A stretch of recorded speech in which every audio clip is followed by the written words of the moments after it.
जब राहु अशुभ ग्रह है, बुरे ग्रह हैं, तो बहुत सारे लोगों को इन्होंने करोड़पति और अरबपति कैसे बना दिया।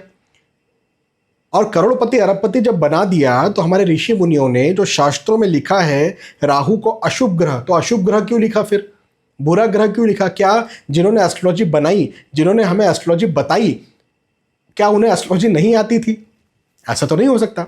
अच्छा, एक और बात, गुरु को शुभ ग्रह कहा गया है, बृहस्पति को शुभ ग्रह कहा गया है। मैं ऐसे आपको कई सारे एग्जाम्पल दे सकता हूं जिसमें गुरु की दशा लगी और व्यक्ति बर्बाद हो गया।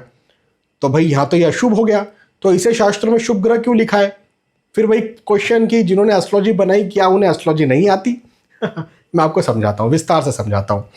देखें, 100% ये बात मैं मानता हूं और मैं अपने एक्सपीरियंस से कह रहा हूं ये बात।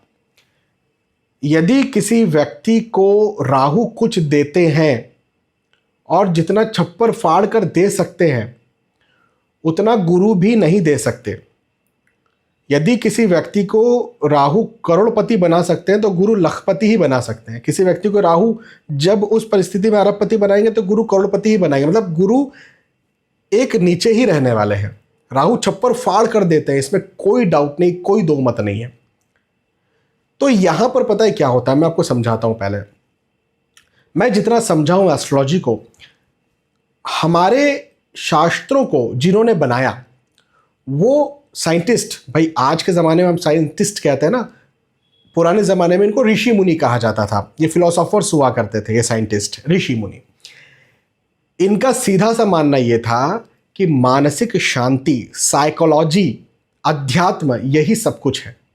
क्योंकि आफ्टर ऑल यदि आप मानसिक तौर पर खुश हैं, यदि आप मानसिक तौर पर संतुष्ट हैं, यदि आपके पास चीज़ें हैं नहीं हैं लेकिन आप उन चीज़ों से जितनी भी आपके पास है, यदि आप प्रॉपर उनका यूज़ कर पा रहे हैं और बहुत ज़्यादा आपके पास चीज़ें हैं उनका यूज़ नहीं कर पा रहे हैं, तो कम चीज़ें ज़्यादा अच्छी। कहने का मतलब साइकोलॉजी इज़ एवरीथिंग, ये हमारे ऋषि मुनियों का मानना था।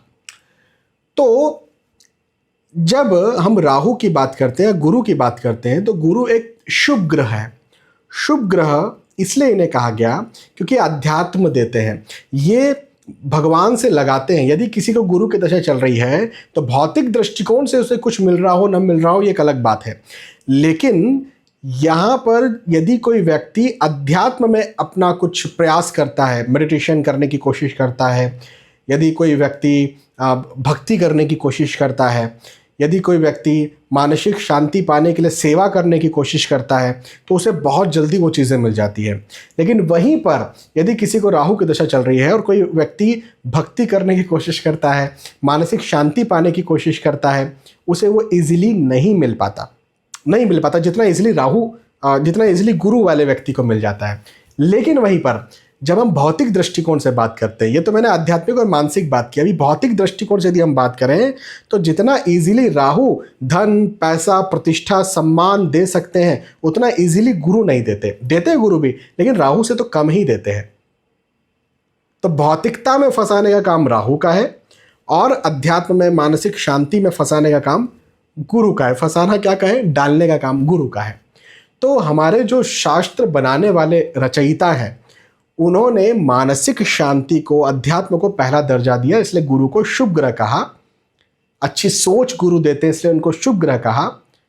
और प्रारब्ध अच्छा बनाते हैं, क्योंकि आज आप जब अच्छे कर्म करेंगे तो जब आप दूसरा जन्म लेंगे तो आपका प्रारब्ध अच्छा हो जाएगा आने वाले जन्म में, तो इसलिए गुरु को शुभ ग्रह कहा। लेकिन वहीं पर जब आपको राहु चल रहे हैं तो आपके दिमाग में कई ऐसे ख्याल आने वाले हैं, कई उठापटक वाले ख्याल आने वाले हैं जो 100% आपको इस जीवन में बहुत कुछ दे सकते हैं। भौतिक दृष्टिकोण से, मटेरियलिस्टिक लाइफ की बात कर रहा हूं, लेकिन वो आपको इस जीवन के बाद आपके प्रारब्ध को बिगाड़ने वाले हैं। वो आपके इवन इस जीवन में आपकी सोच को बिगाड़ने वाले हैं, आपको मानसिक शांति बिल्कुल नहीं देने वाले, अध्यात्म में डालने वाले नहीं है। तो इसलिए इन्हें शुभ और अशुभ कहा गया शास्त्रों में। लेकिन यदि आप सिर्फ भौतिक दृष्टिकोण से बात कर रहे हैं, यदि आपका लक्ष्य नौकरी है, पैसा है, प्रतिष्ठा है, सम्मान है, तो अब मैं आपको एक टर्म बताता हूं।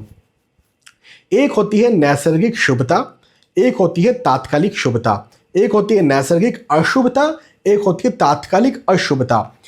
नैसर्गिक शुभ गुरु हैं, बिल्कुल ठीक है। नैसर्गिक का मतलब क्या होता है, हमेशा से वो शुभ है, वो अच्छी सोच देते हैं, वो सात्विक है, वो आपका आने वाले प्रारब्ध को अच्छा करेंगे।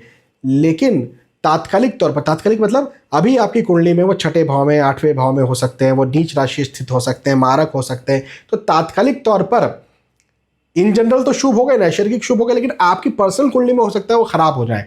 तो यदि पर्सनल कुंडली में वो खराब है तो अपनी दशा अंतर्दशा में वो खराब ही फल देने वाले हैं। वहीं पर राहु के साथ भी यही बात बैठती है कि राहु को नैसर्गिक अशुभ ग्रह कहा जाता है। हाँ, मैंने बताया क्यों अशुभ कहा जाता है।